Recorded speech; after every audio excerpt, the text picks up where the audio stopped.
Shane, welcome to the Metal Cell podcast. How are you? I'm very good. Pleasure to be here. Cool. Thanks for making the journey. No I really problem. appreciate that. The last time I saw you briefly at therapy. You probably saw the back of my head. Yes, you'd gone past before I realised it was you. No worries. That was my first time actually in Cyprus Avenue, in the new Cyprus Avenue. Oh, it's My God. beautiful. Yeah, no, I was there what was it? Oh, band name's escaping me. Bellwitch played with Soothsayer the night of like the old stage. Well, that was the last gig then, yeah? That was the last gig, and we were there as they were like stripping that stage away, and you just stood there watching it. And I'd had a peek around, and I'd been told certain things, but then like to watch the curtain kind of come back, and it just, I don't know, kind of picturing the Wizard of Oz moment where she goes from black and white to colour. Like it was just this kind of, and then the blizzards were in there the following night, and the lads were, I ended up getting delayed. Was the turnover that fast, yeah? Yeah. Jesus. I mean, now they had it all prepared. They knew Okay. what they'd been doing, and they'd been working at it in a while. And I'm sure there was some, like, for you and I, we just kind of see the rock and roll moments of Yes. it. And I'm sure there was a lot of office moments and Yeah. phone calls and stuff. Yeah. But the blizzards were in there the following night, and I walked in, and my jaw just hit the ground, seeing like the whole lights and everything. And I was like shaking Owen and Katie's hands, being like, "Oh my God, whoa. Yeah. Like look what you've done! Look Yes. what you've done for all of us!" Yes, You know, yeah. phenomenal. Of course, because the original old Cyprus Avenue, how was that kind of from a photography type of... Do you know, there was some nights it was perfect and it just seemed to work. I've amazing photos for God as an astronaut in there. I saw them. Yeah, Wow. thank you. Yeah. Even I actually saw one of them recently and was like, oh yeah, geez, that's really nice. It was tough otherwise, but it was still miles ahead of so many other places. Like, and this to be up and down the country as well, you know. And like the lads are great to allow me in there and let me work away in there. And I kind of, you know, you could have all the lights set up perfectly and the bass player is standing 1.5 feet out of the spotlight. And there's nothing you can do about that. Like, you know, The last gig I was at there was Conan. Did you photograph that as well? Yeah. That was so fucking loud. Yeah. Jesus Christ. And I that was the first time I actually brought earplugs with me. Oh, okay. And a few of the lads didn't. You know, and Rookie move. I was just going, fucking hell, even through the earplugs I could still get that. Actually, Croza supported them that night. But when Conan came on, it was just like fucking, my teeth were fucking vibrating. Yeah, it's a whole different... Was that your first time bringing headphones to a gig? Or yeah, earplugs? it was, yeah. I kind of getting the odd ringing. A lot of lads, like I suppose, as I said, I'm 48 now, and thankfully I'm fucking not too bad with that ringing. But it is coming in a bit. So I spent around 80 or 90 quid. I'm sure I could have spent way more on stuff. You know, what kind of ones do you have? Or? I have cheapo ones from Boots, but again, the Christmas tree shape, if that makes sense. Yes, I know rather the than ones, the squeezy ones.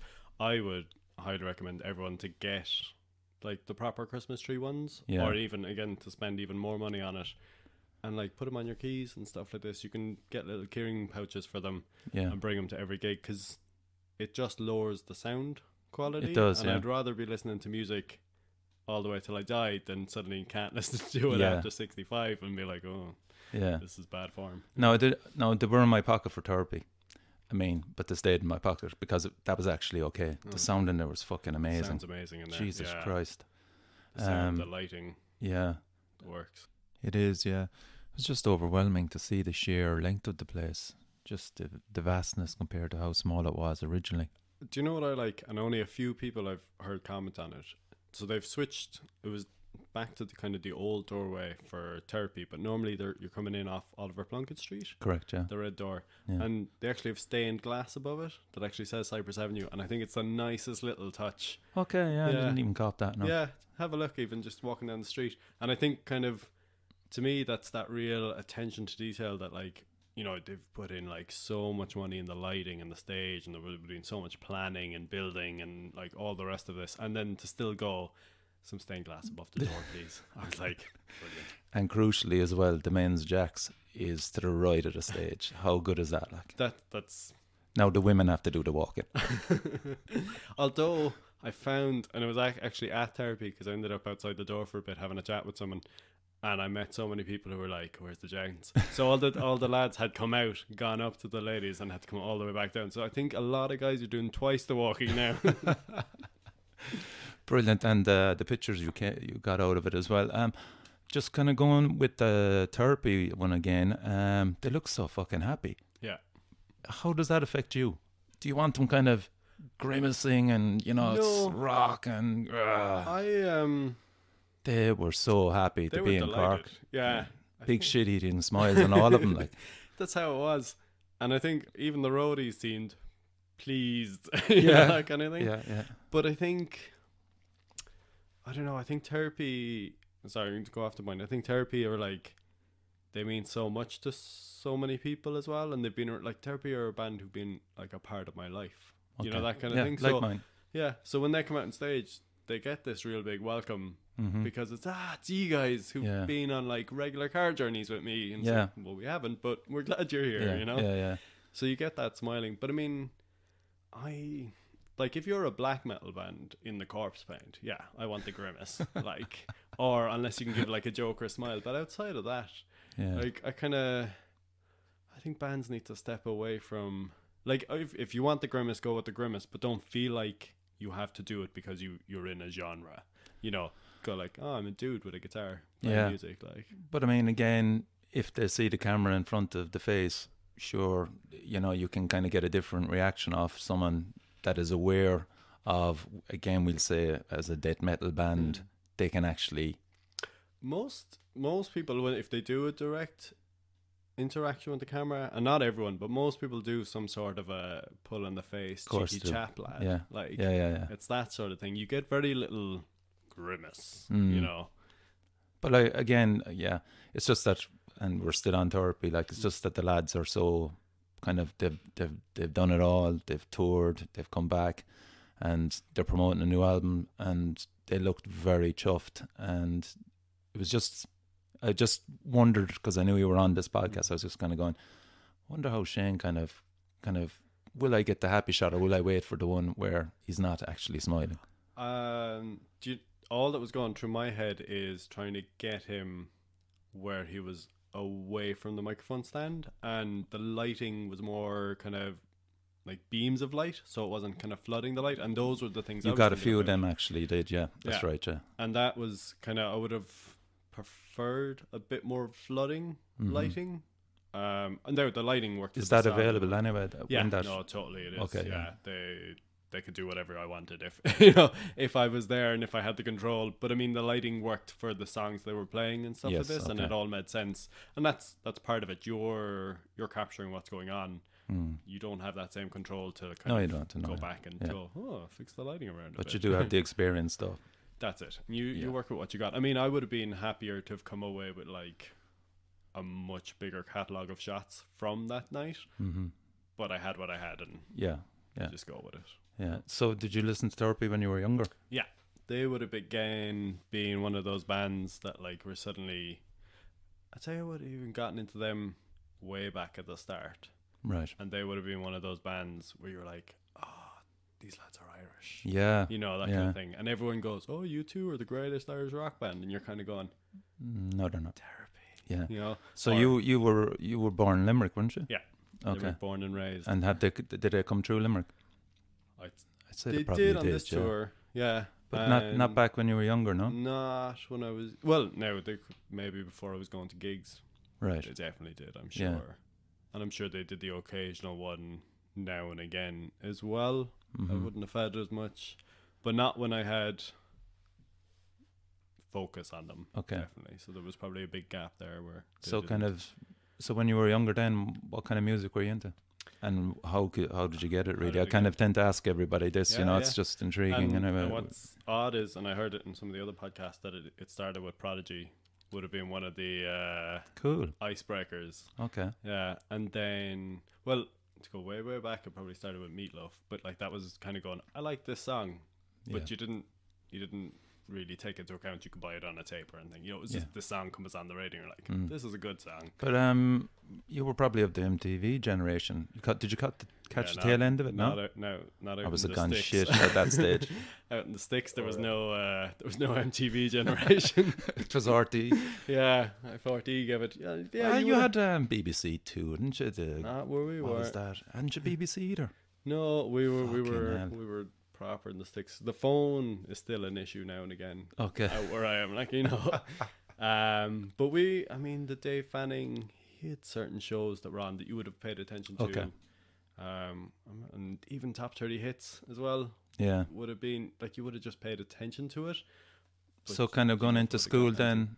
Got into school, you had your Walkman or your Discman, and it went from Prodigy into Nirvana to Metallica. That's Metallica a good progress. to Slipknot, and then everything. It just kind of flooded, you know. Yeah.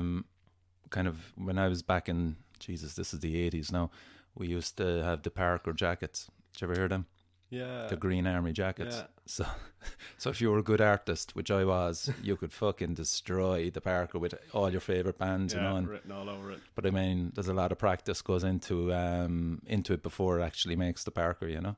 I remember having Alice in Chains written on my diary in school. Okay. And one of the teachers just walked past, caught sight of it, walked up, wrote it on the blackboard, and said, like, class dismissed, you know. What? And it was just because he knew it was a band, or he knew it was something, you know, he copped it.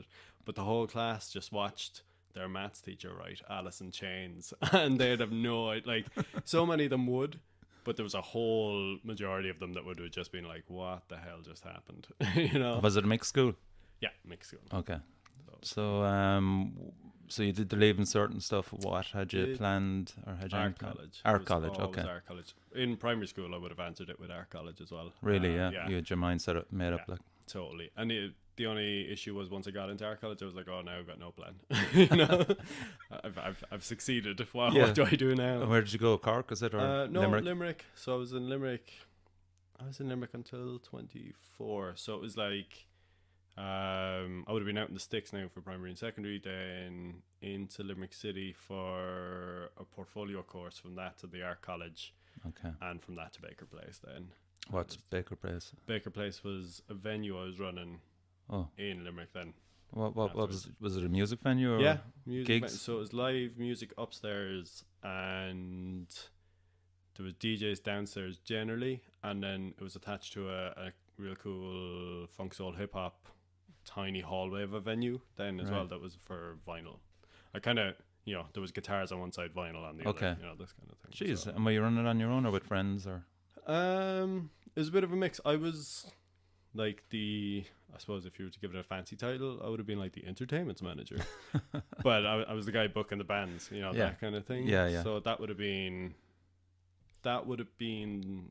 to some extent like the major gateway into the underground scene in Ireland, that kind of sense. And for all types, I mean, for hip hop acts, acoustic acts, metal acts, punk, you know, this sort of thing. So I mean, it was fairly big in Cork as well. Would you have made much of an old journey up to Cork the odd time? The odd time, I would have come down for Winterfest.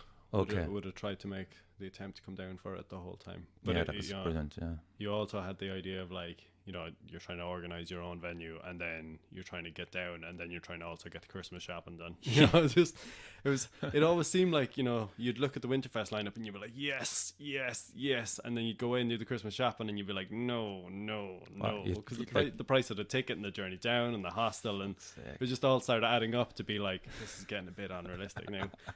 So. Brilliant. And how did you, was kind of photography kind of still a kind of part of your hand with a camera at that stage, or were you just more taking it in visually and just kind of going?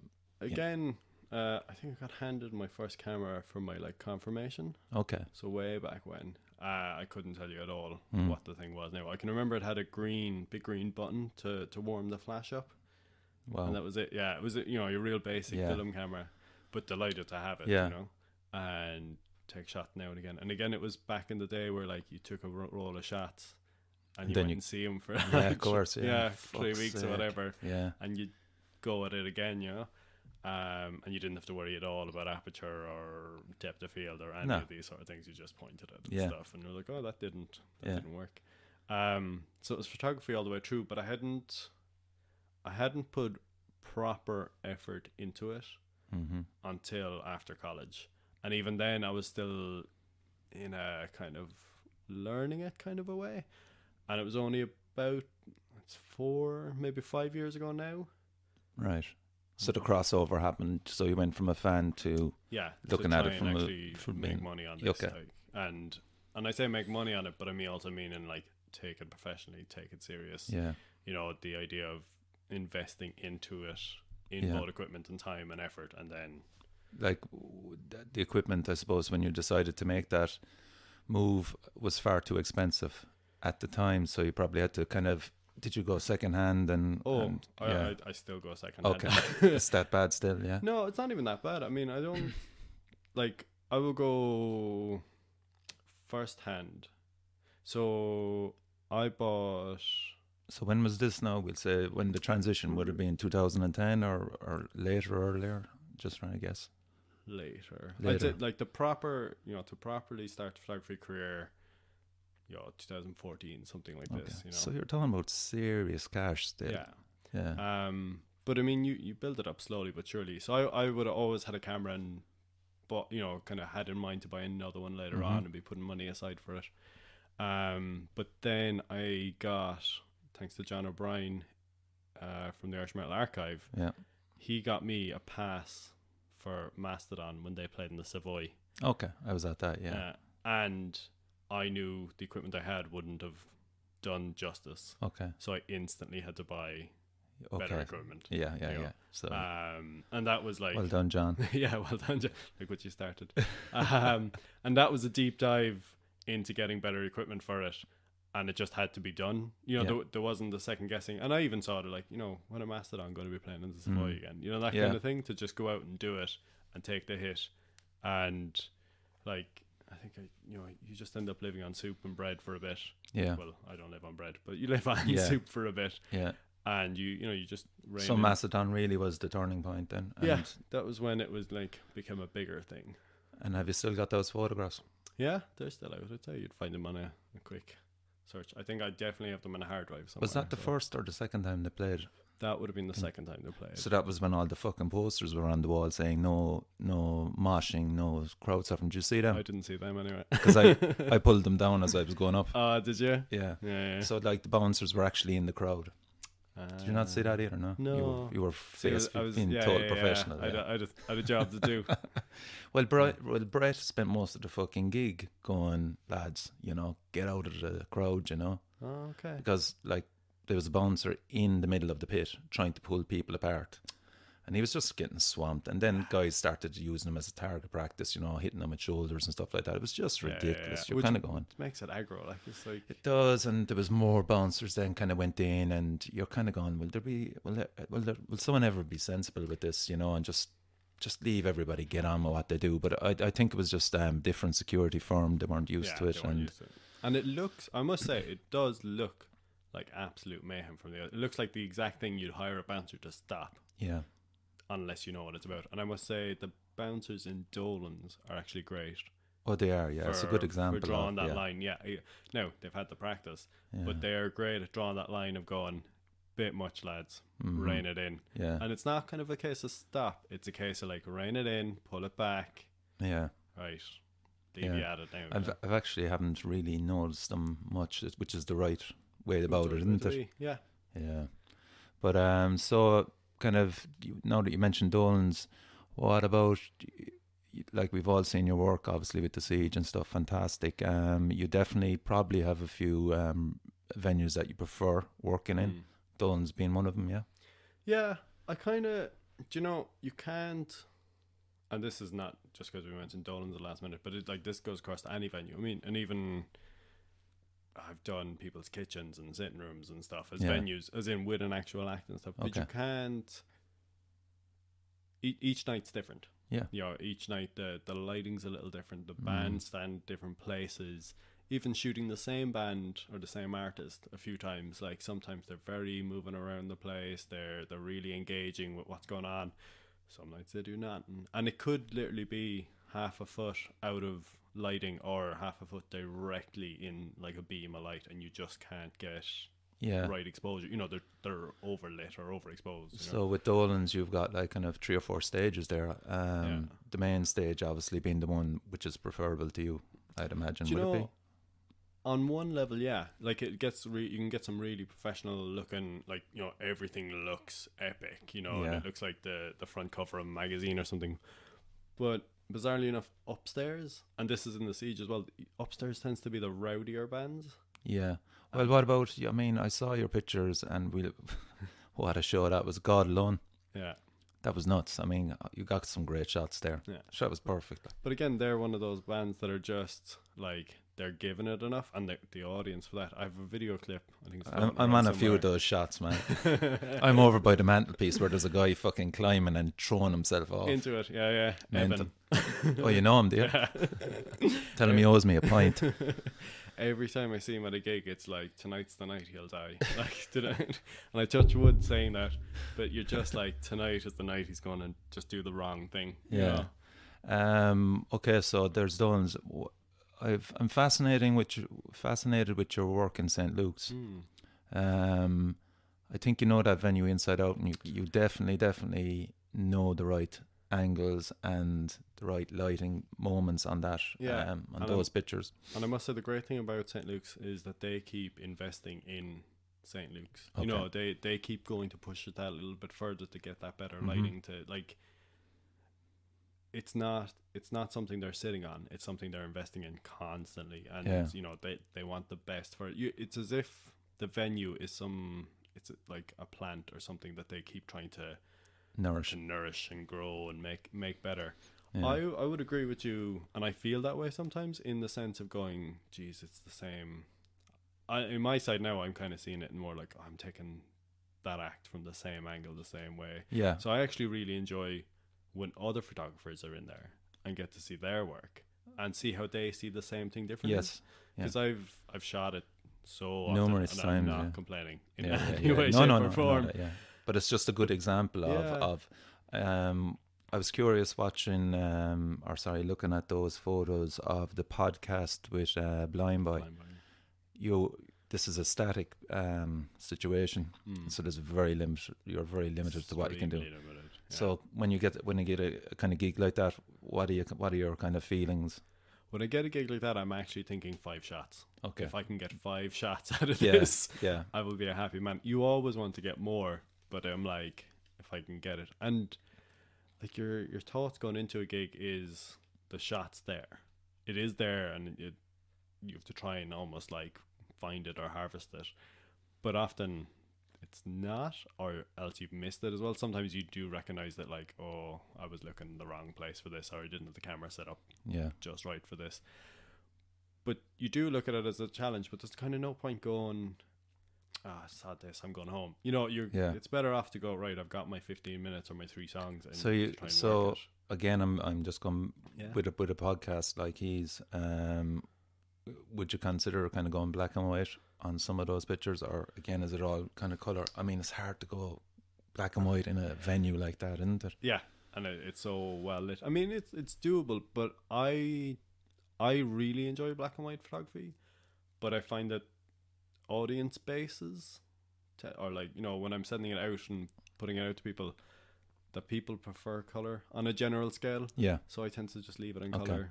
And that's one of my key decisions there. The lighting has to be a certain way before I'll switch it to black and white. Another good venue shot a lot as well is Spalpeen. How about that? It's very up and front and personal, isn't it? Yeah. Have you ever got hit by a guitar? No, surprisingly not. I don't believe so now. I'm trying to think now. I'm like, was there a moment? No, I've come quite close. And with the fisheye lens, you sometimes think you're closer. Okay. Yeah. So something I'm swinging at you. But I think as well, there's kind of I think from bands being on stage and practicing in small rooms and stuff like this, that they have kind of a sixth sense for knowing that there's somebody quite close to them. You know, because they don't want to bump into the Yeah. guitarist next to them or whatever. Yeah. So I think actually guitarists are pretty mindful Okay. of their surroundings, even if they're not paying attention to it. That's all well and good, Shane, but like while you're concentrating on the band in, for example, the Spalpeen, what's going on behind you is Absolute chaos. So Yeah. you will probably inevitably get a shunt or a push. Yeah. Or Actually, in that back to Dolan's and that God Alone playing at the Siege, yeah, so that was there chaotic. Yeah, there was some bit of a push, and I crashed into the keyboardist. And Did you really? Yeah, like I crashed onto the stage, and the lads Shit. crashed onto each other. But the funniest thing to me was they apologized to me. I was like, nah, lads. See, that's the reputation. Yeah. But I was just like, I'm really sorry. I mean, we all knew it was out of each other. We all knew it was the mosh pit, you Yeah, know, that, yeah. like, and that was what it was. But it was just the funniest thing to be like, I was instantly saying sorry to them, and they're saying sorry back to me. And I'm like, Yeah. What about this year's Urban Assault? Any particular pictures? I particularly like the 10-ton slug one of Pavel with the bass. The bass is actually nearly 3D. Yeah, coming right into Great you. picture. Yeah.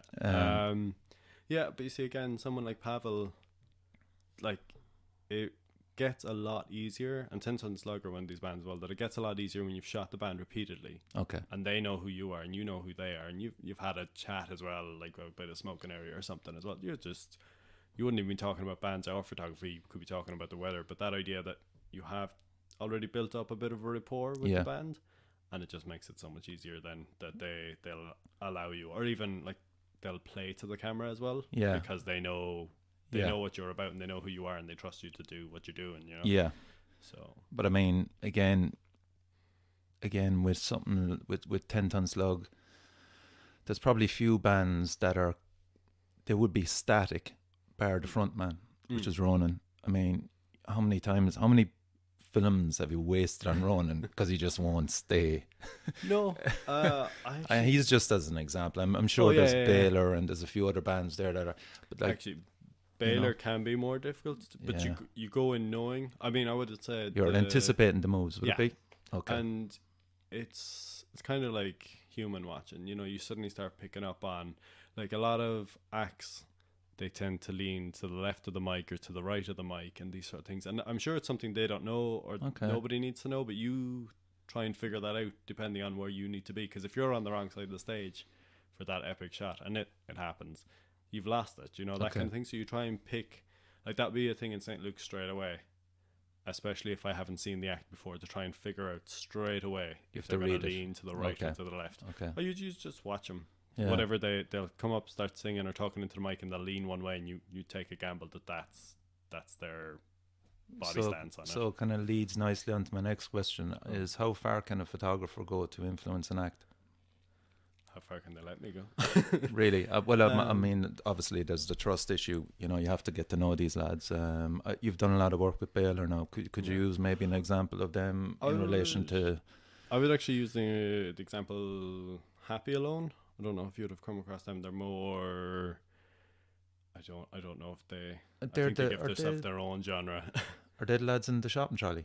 No. Yeah. Is that them? Yeah, that's a great picture. I don't know anything about them, but that picture just sticks out. Yeah, it's interesting. They're a band that I work with loads, and I've worked with off the camera, in the sense of, like, I've sat down and talked to them about things, give ideas, and we've brainstormed a bit on aesthetics and this sort of thing. And like, they're a particular band where I do remember saying to one of the lads, like, while they're playing, just making the hand signal that he needs to step in a little and this sort of thing. Okay. So I mean, you would work like that, but generally I wouldn't try and communicate with a band while, like, they're performing, they're on stage, they're doing the thing. Like, it's worth a lot more to them to do the successful gig than to me to get that one particular shot. So I wouldn't try and communicate with a band on stage at all. If I was working with a band, or if a band had come up and asked me or this sort of thing, I would definitely give information. So yeah. But while it's happening, no. I mean, it'd be very like, if you ended up distracting them, it would be extremely unprofessional on everyone's part. Yeah. But I mean, again, can you give them suggestions? We'll say beforehand. If they asked, you know, a lot, as I said, like a lot of bands, especially in the current scene, there's very little movement around. Image-wise, it's not like the old school ones where, I mean, as I said before, black metal band, they have their corpse paint. That's half your work done. the current crop of lads, and I'm not slagging them on it, but it's just what I noticed. The current crop of lads are quite happy in the jeans, the t-shirt, black jeans, black t-shirt. They're static. Now they're happy enough doing that as well, but as a photographer, if you kind of got to know a band like that, is there much you can do? Is what I'm trying to ask with them. There's loads you can do, but I mean, you kind of have to be invited to I know, make yeah. that. So that's my point. If you get to know them, So if I was brought in or got to know a band, I would definitely be like, you need to start throwing shapes. You know, and it doesn't. On one level, it doesn't matter what you do, just keep moving. Like, I mean, you use Ton Ton Slug as an example where Rowan's running around like a madman and pulling all the faces. Yeah. But the two lads left and right, it's a happy balance. Around. It's a happy balance there, yeah. And they're one of those bands that, I'm going back to Dolan's, when they played on the Warehouse, they looked like they were meant for the Warehouse. There's no, you're not kind of going, exactly. You're not used to a stage this big. The lads were like, nah, this is us. Yeah. You know, we're up here doing this. Like the two main frontmen from God Alone are a brilliant example. They're a joy. Yeah. They're a joy, yeah. And that's it. Like, even I imagine if you asked them, like, what did you just do? They'd be like, I have no idea, but it was fun. You know, that kind of thing. I danced, I moved. And I think that's it. And one of the best examples I saw of this was Lisa Hannigan. Okay. Which seems like an odd. No, go on. But when she play, have you seen her? Yes. Yeah.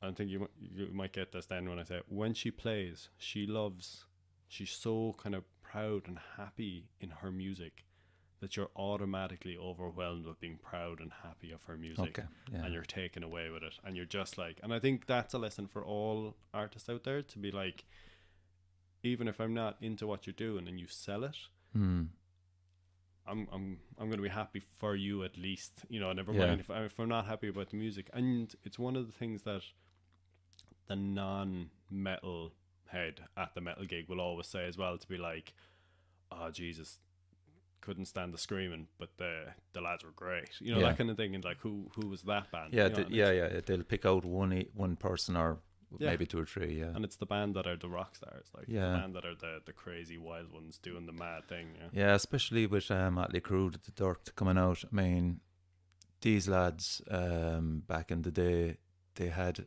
probably a posse of photographers just making an absolute fortune out of them, courtesy of just the wild antics. They definitely looked the part. So also you have to kind of go back to those 80s and 90s. They were good times for photographers like Ross Halfins, you know, he stuck with Metallica, Iron Maiden and stuff like that. Jim Marshall, kind of all these guys. Some of them actually became even more famous than some of the bands they were shooting, you know. And it's kind of an interesting concept because they can make a living out of their reputation. I don't think that's very much the case in Ireland, but maybe in Europe you'll see certain photographers at certain festivals. Yeah. Is that kind of, I mean, your body of work at the moment is pretty spectacular from an Irish point of view, and fair play to you. Thank you. European festivals, can you get there? Totally. Okay, good. Not a problem. Right. But again, it's time, isn't it? It's not. Is it? It's more so the right connection. It's getting in there on the back of something. Okay. You know, that kind of thing. Because I mean, you're festival promoter and the festival organizer. You're another body they've got to be responsible for. Yeah. And now you're another body who's allowed at a place. You know, the general ticket holder isn't allowed. So you know, you're in a bit more of a danger zone for the promoter and festival organizers, so they just got to know they can rely on you to not cause any hassle for them. They don't want a phone call about going, we've got a photographer over here, you know. And the same if you're over there doing podcasts or interviews and this sort of thing, they just don't want that thing. They're busy enough running a festival, so it's just getting in. It is, yeah. So could a band get you there? Yeah. Easily. Okay. Again, I'd imagine it's not something I've gone and pushed for. But I imagine, again, just say, like, geez, we'll mention 10 Slug enough times that they'll know we're here. Their ears will be burning. But I mean, they're a band that tour regularly. Suits are a band that tour regularly. You know, Baylor, geez, we'll just mention the same three or four bands all night. But like they're a band, so I mean, I'm sure you could just drop them a mail and say, look, I'm any here. chance Yeah. I come out, like, and again, you'd work out. I mean, for the local lads, they probably would, you wouldn't be doing a fee for that sort of a thing. You'd be like, look, you make sure that all the boxes are ticked, that I can be where I need to be to do this. And sure, the venue organizer or promoters generally wouldn't care. They'd be like, yeah, you brought your own photographer, cool. Once again, pay whatever's, everyone that should know is in the know, and these sort of things. So we'll say your body of work, you've a copyrighted. Is there instances there where it can be stolen? Yeah. It is out there in the media land anyway, Yeah. So you have a watermark, I presume. Yeah. Yeah. And copyright. Copyright laws are very good in this country. I would generally say that I have to email someone about once a week. Still. Yeah. Is it through ignorance or is it through? I mean, okay, so the way around it obviously is you crop the watermark out of there. And when you go that far, you're really stepping on your profit. Yeah. Isn't it? You're taking away your money. Do you know? And here's how, because like I see the whole thing, and I know people like to break it into genres, but I see it like it's the Ireland music community, and this kind of thing. And if you wanna break that down smaller and live in a different whole of it, like that's perfectly fine. But we're all part of the Irish music community, and I've got no problem with someone going, hey Shane, blah blah blah, love the photo, can I use it on my Facebook and stuff? And I'll be like, if you want to use it on and you can take this actual podcast as, oh Shane, I heard you on the podcast, you said this. So if you want to use a photo of you looking awesome with your guitar or your drum kit or like floating in the crowd, if you want to use that on your personal Facebook page, okay, I have no problem. Go for it. Once you get in contact with you. Yeah. And which is fair credit enough. And do not edit. And that's the part that actually catches a lot of people, because they end up going like, oh, I'll just throw my Instagram filter over this, and I'm like, please do not throw your Instagram over that filter over that. So like I'll have gone out and I'm using myself here, but I'm not the only photographer who ends up having this conversation with people. But so you just say, I've taken the photo and I've put it up into the world in color, and I've said, this is my photo, this is the work I've done, and somebody loads that onto their Facebook page in black and white, and I'm like, they've changed it. That. Yeah. And I mean, it's fair enough. Yeah. And if somebody mailed me to say, I love that photo, I'd love to use it on my personal page, any chance you could make it black and white, I'll be like, depending on how busy I am that week, or we'll work something out, we get it done.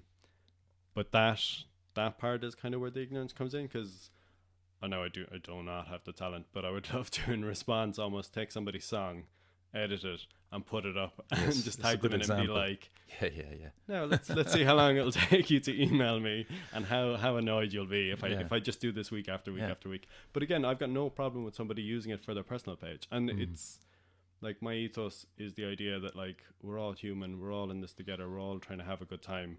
And it's a community that we all know each other in now at this stage. You kind of overlap with a lot of the people, but Facebook is a great example of everybody. Like, most people go to gigs now, they will take their cameras on their phones and take pictures and stuff like that. But you will see your ones now, for example, of the Siege, where there might be a picture of me in the background, and I'll go, fucking cool. That's me. Class. In God Alone, and your man jumping off the mantelpiece. There I am. So I take that and kind of share it. I haven't done it, but I'd tag you on it. Is that okay? Yeah. Yeah. Because your name is still credited on it and you're tagged. And that's fine for me. Mm-hmm. I'm not going to speak for everyone on that. Of course. Yeah. But, and I even think as a band, because like, you've put it on Facebook, and if you use the Facebook share button, yes, like that's what it's there for. That's what, like, I understand that when it goes up, people understand that when they're using it. I do have an issue, and not so much on people's personal page, because again, I see that as a different thing. But when people downloaded it just to upload it, and then they credit me, and I'm like, you could have just used the share button. Yeah, exactly. Okay. And you've gone through more work for yourself. So that now that you're kind of bringing me along nicely, digital editing, where do you stand with it? Has to be done. Yeah. Okay. And I think, I mean, geez, when and if people get like amazing shots straight out of camera. Brilliant, amazing, happy days. But like your camera, your laptop, your printer, they all speak a different language, and the digital editor is more or less, on one level, it's more or less there to help that. But on another level, if we go back to our black metal bands, and if you make them black and white, and if you make the blacks darker and the whites a bit more blown out and stuff like this, it adds to the band's Mystique. Yeah. And I kind of think, there's no issue there. I wouldn't lean towards favoring, when people suddenly put lightning in the background and odd sorts of things. Thanks. And that's my logo. No, but when they put it like, you get this real scenic shot, and then they'll throw lightning in just to add to it. And I'm fine with it. I'm not gonna lose sleep over it. But I do get annoyed when people are like, this is my photo, and I'm like, it's kind of not a photo. But that's another issue.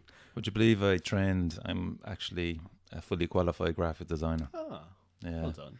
I went through all that, but just where I ended up was basically fucking copying and pasting pictures of cars and houses on a Dublin magazine, just soul destroying. Had to do it though for the money. Yeah, has to be done at times. So I was just intrigued there with the digital editing. I mean, film for you is a luxury and it's a time consuming thing.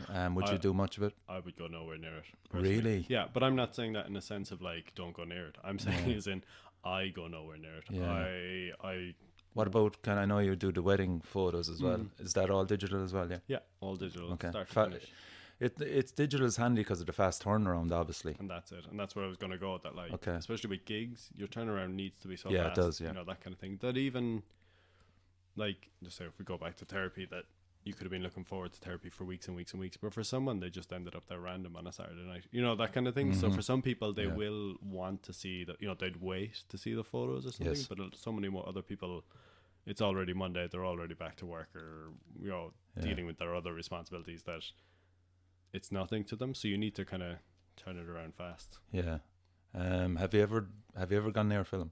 In the beginning, I would have learned on film and stuff like that. But when digital came in, it's a dying art form. Then really, is it? I think it's like vinyl. I think it'll never. It's a good comparison. Yeah, it'll never die out. There's people out there who want to do it. I'm sure I'll return to it at some stage for some period of time as well. And after that, then we'll just keep rolling on. But I think even digital itself is changing, right? So that like there's so much new software coming out, new lens technology and all this sort of thing that like digital might be changed. In 20 years time we might be like, oh, there's Method X. Oh, did you ever use digital? No. Did you ever use film? What's film? That kind of thing. Yeah. What kind of would you be looking forward to in the future, Shane, in relation? Could you see yourself releasing a book on, for example, the Irish metal scene? I'm just trying to put ideas in it. Like there's people getting on Kickstarter and releasing books, writing books. Could you see yourself going down that way? I have been approached, and this is as much as I can tell you. I've been approached recently about doing an exhibition. There you go, exhibitions, yeah. Yeah, exactly. And that's as much information I can put out right now. Okay. I have toyed with the idea of doing like an Irish metal calendar, right, for charity. And this may not be, I mean, if someone wants to steal this idea now, go for it. For charity though, if they want to steal it for their own personal gain, not so good. yeah. But even a collaboration of Irish photographers. And again, not all metal or all metal, you could switch it up. You can, yeah. And just do it for the profits for charity. Because I think like it's kind of like a metal T-shirt. That kind of, when you festival T-shirts and all the band names are on the back, and everyone wants to buy it and it looks cool. I think a similar thing could be done with calendars.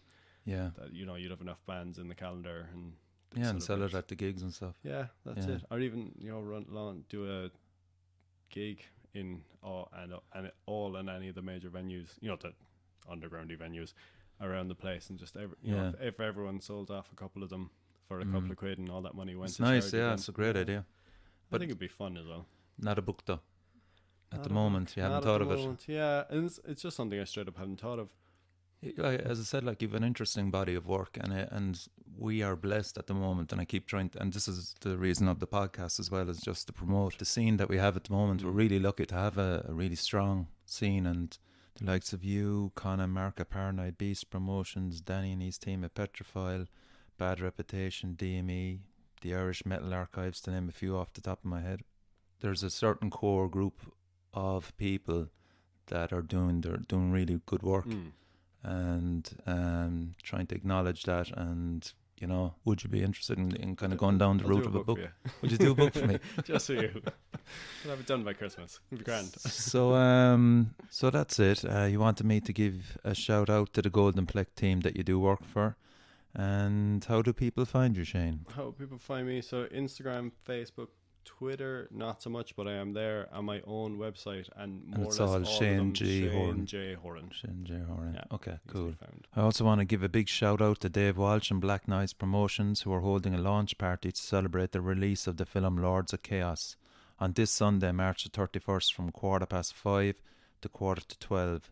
It's on a drop dead twice on Francis Street in Dublin. There's some great bands playing: Svet Kant, Horrenda, Craven and Fornot.